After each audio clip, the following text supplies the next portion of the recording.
Hello प्यारे साथियों, सभी को जय हिंद, वंदे मातरम। दोस्तों, आज हम लोग इस वीडियो के माध्यम से सामान्य ज्ञान का टॉप 30 क्वेश्चंस का प्रैक्टिस करने वाले हैं। दोस्तों, आप किसी भी कम्पिटिटिव एग्जाम्स की तैयारी कर रहे हैं, सभी एग्जाम्स के लिए ये आज का वीडियो आप सभी के लिए काफ़ी यूजफुल रहने वाली है। तो आप लोग जो है इस वीडियो को शुरू से लेकर एंड तक ज़रूर देखिएगा।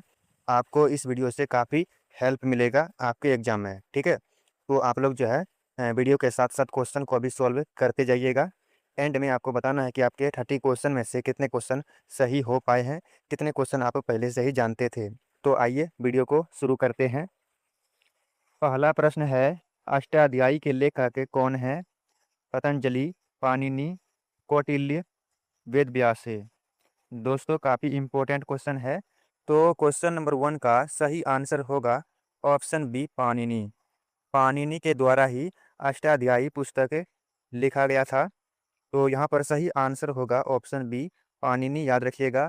चलिए अगला क्वेश्चन है, क्वेश्चन नंबर 2। माउंट एवरेस्ट पर चढ़ने वाली पहली भारतीय महिला कौन थी? संतोष यादव, बिछेंद्री पाल, आरती साहा, पीटी उषा। तो यदि आपने ऑप्शन बी को चुना है, बिछेंद्री पाल, तो आपका बिल्कुल सही आंसर हो जाएगा दोस्तों। ठीक है, सही आंसर होगा ऑप्शन बी। अगला प्रश्न है, चंपारण सत्याग्रह किस वर्ष हुआ था? काफ़ी इम्पोर्टेंट क्वेश्चन है। ऑप्शन ए है 1915, option B 1917, option C 1919, option D 1920। याद रखिएगा, चंपारण सत्याग्रह 1917 में हुआ था। राइट आंसर होगा दोस्तों ऑप्शन बी। अगला प्रश्न है, ध्वनि की चाल अधिकतम किस माध्यम में होती है? जल, वायु, ठोस, निर्वात। सही आंसर होगा ऑप्शन सी, ठोस। ठीक है, ध्वनि की चाल सबसे अधिक ठोस में होती है। यहाँ पर क्वेश्चन नंबर 4 का सही आंसर होगा दोस्तों ऑप्शन सी, ठोस। अगला प्रश्न है, भारतीय संविधान में मूल कर्तव्य किस देश से लिए गए हैं? वेरी वेरी इंपॉर्टेंट क्वेश्चन है। ठीक है, तो देखिए हमारे संविधान में मूल कर्तव्य रूस के संविधान से लिया गया है। सही आंसर होगा मेरे भाई ऑप्शन ए। और इसका पूर्व में नाम था सोवियत संघ। ठीक है, तो याद रखिएगा, हमारे संविधान में मूल कर्तव्य रूस के संविधान से लिया गया है। सही आंसर होगा ऑप्शन ए। केबुल लामजाओ तैरता हुआ राष्ट्रीय उद्यान किस राज्य में स्थित है? मोस्ट इम्पोर्टेंट क्वेश्चन है। आपके सामने 4 ऑप्शन हैं। Option A Assam, option B Manipur, option C Meghalaya, option D में है मिजोरम। दोस्तों याद रखिएगा, क्वेश्चन नंबर 6 का सही आंसर होगा मणिपुर। कहाँ? मणिपुर राज्य में केबुल लामजाओ नेशनल पार्क स्थित है। काफ़ी इम्पोर्टेंट क्वेश्चन है। सही आंसर होगा option B. Question number 7, RBC का जीवन काल कितने दिनों का होता है? 60 दिन, 90 दिन, 120 दिन, 150 दिन। सही आंसर होगा ऑप्शन सी, 120 दिन का। कितना? 120 दिन का जीवन काल होता है आरबीसी का। याद रखिएगा, सही आंसर होगा मेरे भाई ऑप्शन सी, 120 दिन का। आइए अगला क्वेश्चन है, बक्सर का युद्ध किस वर्ष लड़ा गया था? 1757, 1764, 1776 में, या फिर 1782 में? सही आंसर होगा दोस्तों ऑप्शन बी, 1764 में। कब हुआ था? 1764 में बक्सर का युद्ध हुआ था। यहाँ पर क्वेश्चन नंबर 8 का राइट आंसर होगा ऑप्शन बी। अगला प्रश्न है, अनुच्छेद 368 का संबंध किससे है? वेरी वेरी इंपॉर्टेंट प्रश्न है। ठीक है, ऑप्शन ए में दिया गया है आपातकाल, ऑप्शन बी में है संविधान संशोधन, ऑप्शन सी में दिया गया है वित्तीय आपातकाल, ऑप्शन डी में है निर्वाचन आयोग। यदि आपने ऑप्शन बी को चुना है, तो आपने बिल्कुल सही आंसर को चुने हैं। अनुच्छेद 368 का संबंध संविधान संशोधन से है। ठीक है, याद रखिएगा, सही आंसर होगा ऑप्शन बी, संविधान संशोधन से। अगला प्रश्न है, पेसमेकर का संबंध शरीर के किस अंग से है? मस्तिष्क, गुर्दा, हृदय, फेफड़ा। दोस्तों इस क्वेश्चन का राइट आंसर होगा ऑप्शन सी, हृदय से। ठीक है, यदि आपने ऑप्शन सी को चुना है, तो आपका बिल्कुल सही आंसर हो जाएगा। ना ही मस्तिष्क से, ना ही गुर्दा से और ना ही फेफड़ा से। सही आंसर याद रखिएगा, हृदय। अगला प्रश्न है, रेड क्लिफ रेखा किन दो देशों के बीच की सीमा है? भारत और चीन, भारत और पाकिस्तान, भारत और बांग्लादेश, भारत और नेपाल। दोस्तों याद रखिएगा, रेड क्लिफ रेखा भारत और पाकिस्तान के बीच की सीमा रेखा है। राइट आंसर होगा ऑप्शन बी, भारत और पाकिस्तान। काफ़ी इम्पोर्टेंट क्वेश्चन है, यह क्वेश्चन बार बार एग्जाम में पूछा जाता है, तो आप लोग जो है इन सारे क्वेश्चन को नोट भी करते जाइएगा। आपके एग्जाम में इस वीडियो से काफ़ी हेल्प मिल सकता है। तो याद रखिएगा, रेड क्लिफ रेखा भारत और पाकिस्तान के बीच की सीमा रेखा है। ठीक है, चलिए अगला क्वेश्चन है, इंसुलिन की कमी से कौन सा रोग होता है? स्कर्वी, एनीमिया, मधुमेह, घेंगा। सही आंसर होगा ऑप्शन सी, मधुमेह। कौन सा रोग? मधुमेह रोग होता है इंसुलिन की कमी से। यदि आपने ऑप्शन सी को चुना है, आपका बिल्कुल सही आंसर हो जाएगा मधुमेह। अगला प्रश्न है, पानीपत की दूसरी लड़ाई 1556 में किसके किसके बीच हुई थी? मोस्ट इम्पोर्टेंट क्वेश्चन है। तो देखिए, ऑप्शन ए में है अकबर और हेमू, ऑप्शन बी में दिया गया है बाबर और इब्राहिम लोदी, ऑप्शन सी हुमायूं और शेरशाह सूरी, ऑप्शन डी अहमद शाह अब्दाली और मराठों के बीच। दोस्तों आप लोग याद रखिएगा, पानीपत की दूसरी लड़ाई अकबर और हेमू के बीच हुआ था। सही आंसर होगा ऑप्शन ए। ठीक है दोस्तों, आप लोगों को पानीपत का तीनों युद्ध याद रखना है। तो देखिए, पानीपत का पहला युद्ध हुआ था 1526 में। कब हुआ था? 1526 में बाबर और इब्राहिम लोदी के बीच। और दूसरा युद्ध हुआ था 1556 में। कब? 1556 में अकबर और हेमू के बीच, याद रखिएगा। और आपको तीसरा युद्ध भी याद रखना है, 1761 में हुआ था, और यह युद्ध हुआ था अहमद शाह अब्दाली और मराठाओं के बीच। ठीक है, तो आपको तीनों युद्ध याद रखना है, परीक्षाओं में बार बार पूछे जाते हैं, काफ़ी इम्पोर्टेंट क्वेश्चन है। चलिए अगले क्वेश्चन की ओर चलते हैं। अगला प्रश्न है, अजंता की गुफाएं किस राज्य में स्थित है? मध्य प्रदेश, गुजरात, महाराष्ट्र, कर्नाटक। सही आंसर होगा महाराष्ट्र राज्य में। किस राज्य में? महाराष्ट्र राज्य में अजंता की गुफाएं स्थित है। मोस्ट इम्पोर्टेंट क्वेश्चन है, सही आंसर होगा ऑप्शन सी, महाराष्ट्र। आइए अगला क्वेश्चन है, भारत में पंचायती राज व्यवस्था सबसे पहले किस राज्य में लागू हुई थी? Option A Uttar Pradesh, option B Bihar, option C Rajasthan, option D Andhra Pradesh. दोस्तों याद रखिएगा, भारत में पंचायती राज व्यवस्था सबसे पहले राजस्थान में लागू हुआ था। सही आंसर हो जाएगा ऑप्शन सी, राजस्थान। चलिए अगला प्रश्न है, विटामिन B12 में कौन सा धातु आयन पाया जाता है? लोहा, तांबा, कोबाल्ट, जस्ता। यदि आपने ऑप्शन सी को चुना है कोबाल्ट, तो आपने बिल्कुल सही आंसर को चुने हैं। सही आंसर हो जाएगा दोस्तों ऑप्शन सी, कोबाल्ट।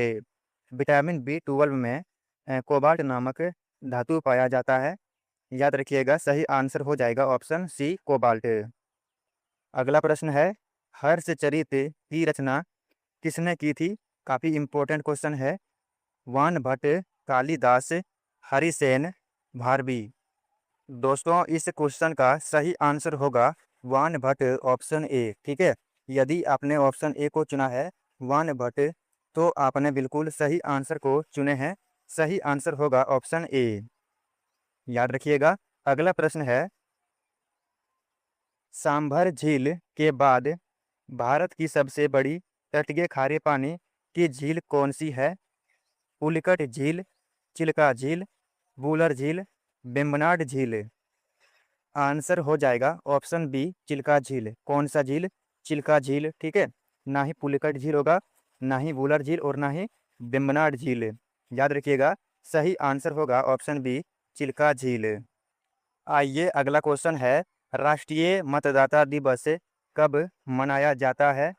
25 जनवरी, 26 जनवरी, 15 अगस्त, या फिर 10 दिसंबर।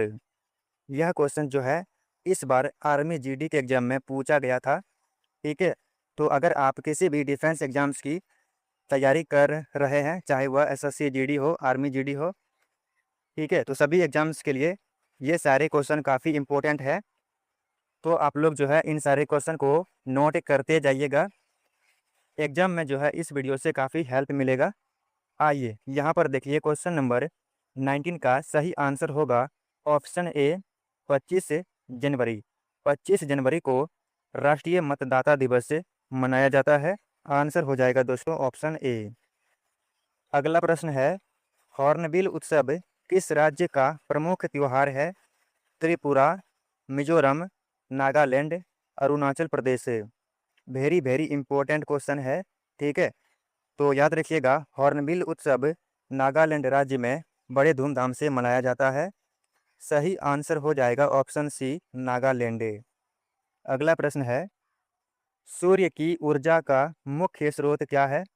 नाभिकीय विखंडन, नाभिकीय संलयन, रासायनिक अभिक्रिया, रेडियोधर्मिता। याद रखिएगा, सूर्य की ऊर्जा का मुख्य स्रोत नाभिकीय संलयन होता है। आंसर हो जाएगा ऑप्शन बी, नाभिकीय संलयन।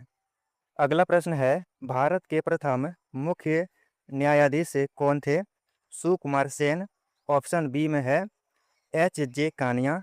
ऑप्शन सी में दिया गया है डॉक्टर नागेंद्र सिंह। और ऑप्शन डी में है गणेश वासुदेव मावलंकर।